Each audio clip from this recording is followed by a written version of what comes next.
ব্যবসা বাণিজ্যের বিশ্লেষণ নিয়ে ডিবিসি নিউজের নিয়মিত আয়োজন ইসলামী ব্যাংক টালি খাতায় স্বাগত জানাচ্ছি আমি রেদওয়ান আহমেদ। আসছে সামনে বাজেট। কালকে প্রধানমন্ত্রী তারেক রহমান সংসদে কালকে বাজেট পেশ করবেন এবং বাজেট নিয়ে নানা আলোচনা চলছে এবং শিল্প খাতে আসলে বাজেট কীরকম প্রভাব ফেলবে কিংবা শিল্প উদ্যোক্তারা কী বলছেন এ নিয়ে আসলে চুলচেরা বিশ্লেষণ চলছে। এসব নিয়েই আজ আমাদের আলোচনা। বাজেট 2026-27 শিল্পে গতি ফিরবে। আলোচনা করতে আমাদের সঙ্গে দুজন অতিথি যুক্ত রয়েছেন এনপলি গ্রুপের ব্যবস্থাপনা পরিচালক রিয়াদ মাহমুদ এবং সাবেক ব্যাংকার ও বিশ্লেষক খন্দকার ফজলে রশিদ। স্বাগত জানাচ্ছি আপনাদের দুজনকেই আমাদের আজকের টালি খাতা, ইসলামী ব্যাংক টালি খাতায়। শুরুতেই রিয়াদ মাহমুদ, আপনাকে দিয়ে আমি একটু শুরু করতে চাই। এই যে শিল্প খাতে গতি ফেরার বিষয়টি, আমরা প্রত্যেকটি সরকারের সময় দেখি অতীত থেকে এখন পর্যন্ত আসলে প্রত্যেকটি খাতে একই রকম অবস্থা, মানে পরিবর্তনের খুব একটা আমরা লক্ষ্য করি না, অল্প কিছু হয়তো পরিবর্তন হয়। এবারে শিল্প খাতের বাজেটের কথা যদি বলি, কিভাবে আসলে মূল্যায়ন করবেন প্রাথমিকভাবে একটু জানতে চাই, তারপর আমার আরও বেশ কিছু প্রশ্ন রয়েছে। আসসালামু আলাইকুম, আপনাকে ধন্যবাদ আপনার প্রশ্নের জন্য। অ্যাকচুয়ালি প্রত্যেকটা সরকার যখনই তার বাজেটটা পেশ করে, it is faced with a unique economic situation. So এখন যে ইকোনমিক সিচুয়েশনটা যাচ্ছে সেটাও কিন্তু দের আর সার্টেন ইউনিকনেসেস অ্যাটাচড টু ইট। হ্যাঁ, তো সেটা যেরকম আমাদের যেরকম একটা রাজনৈতিক আপহিভাল গিয়েছে গত 5ই অগস্ট, 2 বছর আগে, এক প্লাস এখানে আমাদের ইরান যুদ্ধটা চলছে, সেটাও কিন্তু বিগত কয়েক বছরে এই কম্বিনেশনটা কিন্তু আমরা লক্ষ্য করিনি। বাট তারপরেও দেখা যাচ্ছে যে অবশ্যই কোভিড এর পরে যে ক্রমাগত 3-4টা গ্লোবাল ইকোনমিক ইভেন্ট হয়েছে, কোভিড যেরকম ইকোনমিকে হিট করেছে, তারপরে এসেছে ডলার ক্রাইসিস, তারপরে এসেছে 5ই অগস্ট, তারপরে এসেছে ইরান যুদ্ধ।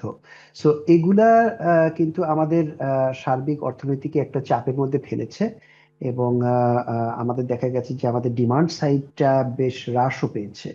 প্লাস যখনই তত্ত্বাবধায়ক সরকার এসছে তখন জি, কিন্তু মানে এসব তো পারিপার্শ্বিক অবস্থা। আমি একটু সুনির্দিষ্ট পয়েন্টে আসি, টু দ্য পয়েন্টে। মানে শিল্প খাত আসলে কিসের উপরে নির্ভর করে? আমরা যদি শিল্পের উন্নয়ন করতে চাই তাহলে কোন বিষয়গুলোকে গুরুত্ব দেওয়া উচিত? প্রাইমারিলি আমাদেরকে যেটা দেওয়া উচিত সেটা হলো গিয়ে এনার্জি। হ্যাঁ, আমরা হুম। এনার্জি নিয়ে অনেকবার কথা বলেছি এবং এখন যে জিনিসটা আমরা ফেস করছি that is a shortage of working capital. So আমরা দেখেছি যে সরকার সেই জিনিসটাকে অ্যাটলিস্ট অ্যাড্রেস করেছে। দে হ্যাভ অ্যানাউন্সড মানে একটা প্রণোদনা, তারা একটা পলিসি সাপোর্ট তারা অ্যানাউন্স করেছে কিন্তু এখন ইমপ্লিমেন্ট হয়নি। সো আমরা দেখবো যে সেটার এক্সিকিউশনটা কতখানি হতে পারে। Number one. Number two is of course taxation. Hmm. আমরা কিন্তু একটা জিনিস দেখেছি যে আমরা বারে বারেই একটা কথা বলেছি যে ট্যাক্সের নেটটা বাড়াতে হবে, কিন্তু কোনো সরকারের আমলে কিন্তু সেটার আমরা কংক্রিট কোনো রেজাল্ট দেখতে পারিনি। আমরা দেখেছি যে ট্যাক্স নেটে যারা আছে তাদের উপরে কিন্তু বাড়তি করের যে চাপটা সেটা দিয়ে এসেছে। তো আমরা এই বাজেটেও দেখবো যে ট্যাক্স নেট বাড়ানোর একটি অ্যাক্টিভ প্রয়াস রয়েছে কিনা। নাম্বার থ্রি ইজ আমরা দেখি যে শিল্পে যে দেখা যায় যে আমাদের একটা চিরাচরিত ট্রেন্ড যে আপনার সেল যাই হোক না কেন, আপনাকে গত বছরে যত রেভিনিউ হয়েছে তার উপরে আরো বাড়িয়ে 10% সেল অ্যাড করে আপনাকে ভ্যাট দিতে হবে। সো আমরা সরকারও জানে, আমরা সবাই জানি, তার হয়তো প্রণোদনা প্যাকেজ অ্যানাউন্স করতে হবে যে শিল্প খাত চাপের মধ্যে আসছে, রেভিনিউ প্রেশারের উপরে আছে, কোম্পানিগুলোর রেভিনিউ প্রেশারের উপরে আছে। কিন্তু তারপরেও কিন্তু আমরা এনবিআর কে দেখে যাচ্ছি যে এবছরও কিন্তু তারা এই যে 30শে জুন যে পার হবে, তারা বলছে আচ্ছা গত বছর যদি আপনি 10 টাকা করে থাকেন তাহলে আমরা ধরে নেব যে 10% বেশি আপনি এবছর করবেন, আপনি 11 টাকা করবেন, তার উপরই আপনাকে ভ্যাট দিতে হবে, জি। অ্যাকচুয়াল সেল আপনার যাই হোক না কেন। সো এই জিনিসগুলো কিন্তু আমরা চিরাচরিত দেখে আসছি, এগুলোর পরিবর্তন কিন্তু আমরা বর্তমান বাজেটে হোক বা ফিসকাল পলিসিতে হোক সেটা আমরা প্রতিফলন দেখতে চাচ্ছি। জি, সেটার প্রতিফলন দেখতে চাচ্ছেন। আরেকজন অতিথি আমাদের সঙ্গে রয়েছেন খন্দকার ফজলে রশিদ। আপনাকেও স্বাগত জানাচ্ছি। আপনার কাছ থেকে একটু জানতে চাই যে শিল্প খাতের উন্নয়নের জন্য রিয়াদ মাহমুদ যেটি বললেন, এনার্জিকে খুব গুরুত্ব দিয়েছেন, তার পাশাপাশি উনি বেশ কিছু কথা বলেছেন যেসব আসলেই গুরুত্বপূর্ণ বিষয়। আপনার কাছ থেকে একটু জানতে চাই যে এখানে তো অর্থের সংস্থানটাও তো গুরুত্বপূর্ণ। বিশেষ করে আমি যদি ব্যাংকের কথা বলি, বর্তমান সময়ে আমরা একটা অস্থিরতা দেখতে পাচ্ছি, বিশেষ করে 5 ব্যাংক, এছাড়াও ইসলামী ব্যাংক নিয়ে তো নানা আলোচনা সমালোচনা চলছেই। তো এই অর্থের সংস্থানের ক্ষেত্রে এই যে এবং শিল্পায়ন, আপনি আসলে কিভাবে সম্পৃক্ত করবেন? ধন্যবাদ আপনাকে। Definitely for the industry, energy is the most important part. But at the same time, energy পেতে হলেও কিন্তু আপনাকে অর্থের সংস্থান করতে হবে। সেই অর্থ ব্যাংকের প্রতিটি ব্যাংকের হাতে এখন প্রচুর অর্থ আছে, কিন্তু এ থাকা সত্ত্বেও ব্যাংকগুলো কিন্তু সহজে এগিয়ে আসছে না। কারণটা কি? কারণটা হলো একটা confidence in the market. Market কতটুকু সাহায্য করবে, মার্কেটে টাকাটা ইনভেস্ট করলে, ইন্ডাস্ট্রিজের কাছে ইনভেস্ট করলে সেটা আসলে কি ফেরত আসবে কি আসবে না, because all the money belongs to the depositor. আপনি আজকেই দেখেছেন হয়তো 5টা লিজিং কোম্পানিকে অবসায়ন করা হবে অথবা বন্ধ করে দিয়ে তাদের ওখানে অ্যাডমিনিস্ট্রেট দেওয়া হবে। এগুলো কি হবে এক্স্যাক্টলি এখনো কিন্তু কেউ কিছু জানে না।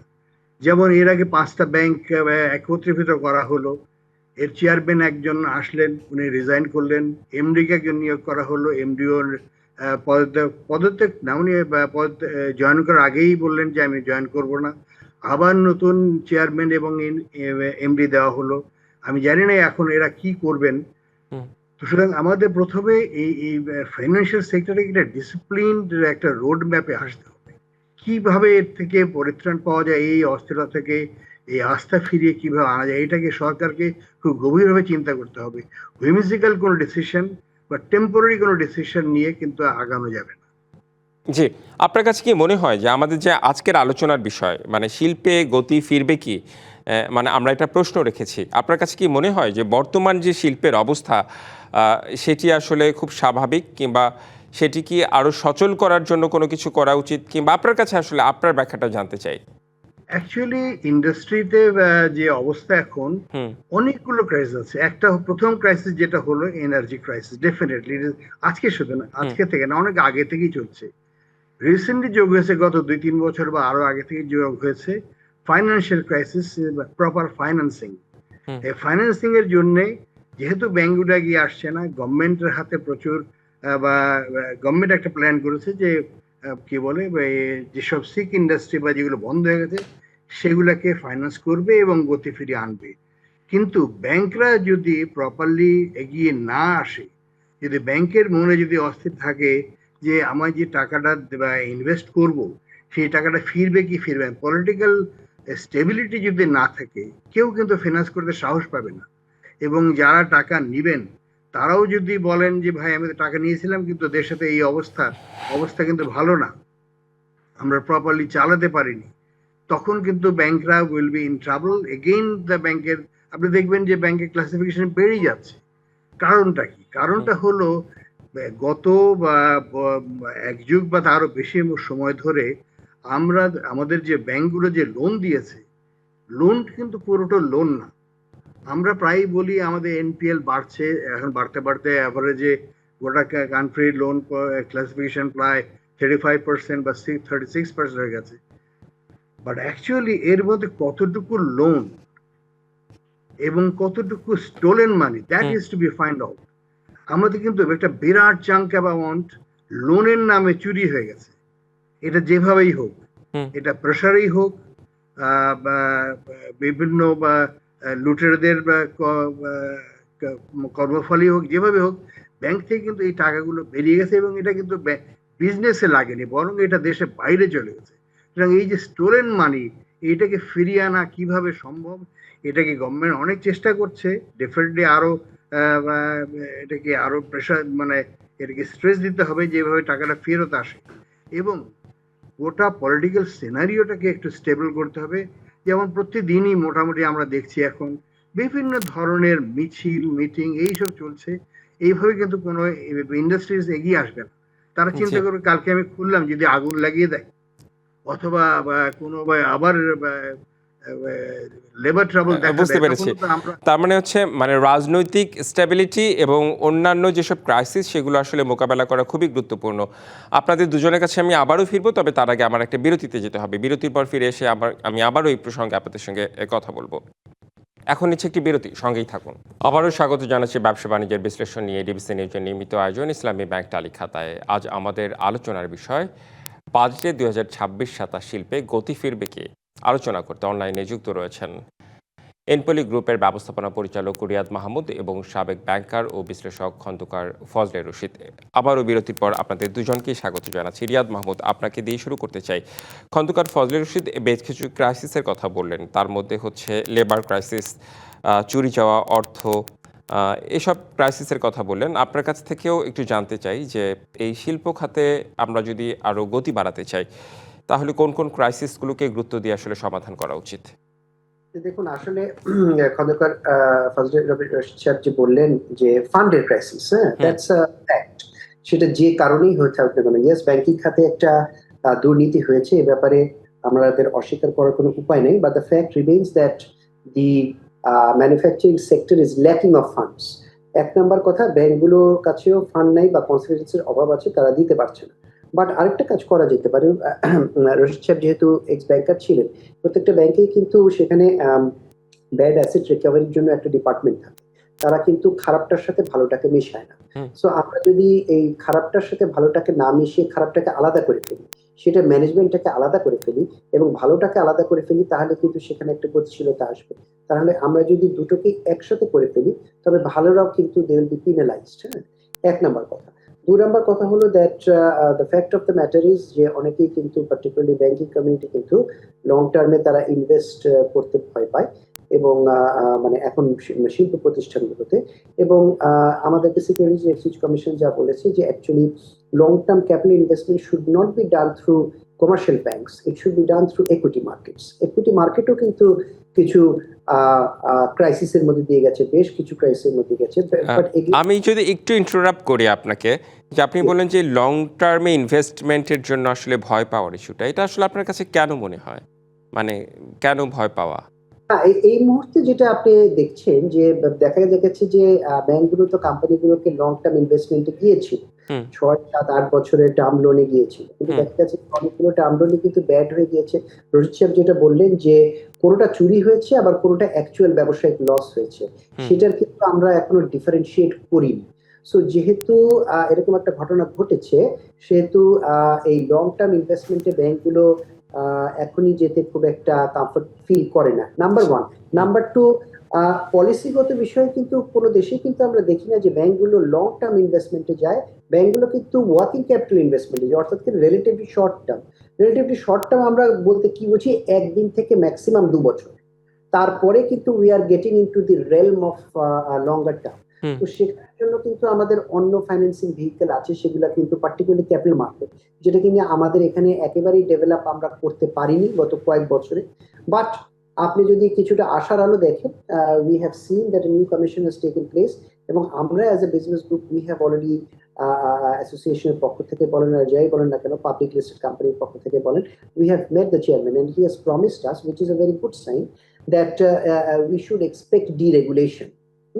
কিন্তু আমরা বলেছি কি যে deregulation not for the sake of deregulation, আমরা চাই আপনি ডিউ ডিলিজেন্স করবেন, কিন্তু সেটা যাতে করে আরো ফাস্ট হয়। And he has also promised us that আমরা হয়তো রেগুলেশনে দেখবো যে ফাস্টার ডিসিশন আসছে, এবং that is something that we want. So faster decision যদি আসে, তাহলে ক্যাপিটাল এক্সপেন্ডিচারে কিন্তু ভালো কোম্পানিগুলো কিন্তু তারা ক্যাপিটাল মার্কেটে আসতেই পারে। তাহলে কিন্তু যে ইমিডিয়েট যে ফান্ড ক্রাইসিসটা আছে, সেটা কিন্তু কিছুটা এলিভিয়েট হতে পারে। ব্যাংকে আমরা গেলাম শর্ট টার্ম ওয়ার্কিং ক্যাপিটালের জন্য, এবং লং টার্ম ইনভেস্টমেন্ট ক্যাপিটাল ইনভেস্টমেন্টের জন্য আমরা গেলাম ক্যাপিটাল মার্কেটে। আচ্ছা, বাজেট নিয়ে কোনো এক্সপেকটেশনের কথা বলবেন কিনা, মানে শিল্প খাতে সংক্ষেপে? এক্সপেকটেশন, দেখুন, আমরা তো বরাবরই বলে আসছি এনার্জি, হ্যাঁ, সো এটা তো আমরা গত কয়েক বছর ধরে বলে আসছি। সো আমরা চাইবো যে government is, we are not the policy makers, so we will expect that unless the energy security is ensured, আমরা কিন্তু বড় ধরনের, তার মানে এনার্জি এবং অর্থ সংস্থান এই দুটোতে গুরুত্ব দিচ্ছেন। আমি একটু খন্দকার ফজলে রশিদ আপনার কাছে আসতে চাই, একটু সংক্ষেপে চাই যে বাজেট নিয়ে আপনাদের প্রত্যাশা যদি থেকে থাকে একটু সংক্ষেপে বলবেন। জি, বাজেটে একটা জিনিস করা উচিত, সেটা হলো যে পলিসিগুলো করা হয়, সেই পলিসিগুলো ভেরি ফ্রিকুয়েন্টলি যাতে চেঞ্জ না করা হয়। একটা ইন্ডাস্ট্রিতে যখন ওনারা ইন্ডাস্ট্রি ফিজিবিলিটি স্টাডি করে এস্টাবলিশ করেন, ওনারা কিন্তু একটা সার্টেন পিরিয়ডের জন্য একটা ধরে নেন যে দিস উইল রিমেইন, এই পলিসিটা কন্টিনিউ, যেমন ভ্যাট বলেন, ট্যাক্স বলেন, বা যে কোনো চার্জেস বলেন, ওনাদের যেগুলো এফেক্ট করে ইন দি রেভিনিউ, সেইগুলো যাতে বারবার চেঞ্জ না করা হয়। ওনারা যেন বুঝতে পারেন, হ্যাঁ আগামী 5 বছর this will be my expenditure. এটা যদি 1 বছর পরে যদি চেঞ্জ করে দেওয়া হয়, তাহলে তো ওনারা they will be in trouble. They cannot forecast what will be the revenue. আজকে যেটা ফোরকাস্ট করলেন, সেই বেসিসে ইনভেস্ট করলেন, সেটা যদি চেঞ্জ হয়ে যায়, সেই ফোরকাস্টের সেই বেসিসটা যদি চেঞ্জ হয়, তখন কিন্তু ওনারা ট্রাবলে পড়ে যাবে। জি, মানে বেশ কিছু গুরুত্বপূর্ণ আপনাদের দুজনের কথাই আসলে উঠে এসেছে পুরো অনুষ্ঠানে, কিন্তু আসলে সময় স্বল্পতার কারণে বিস্তারিত আলোচনা করা গেল না। অসংখ্য ধন্যবাদ খন্দকার ফজলে রশিদ এবং রিয়াদ মাহমুদ। ব্যবসা বাণিজ্যের বিশ্লেষণ নিয়ে ডিবিসি নিউজের নিয়মিত আয়োজন ইসলামী ব্যাংক তালিকাতায় এই ছিল এ পর্যন্তই। সঙ্গেই থাকুন।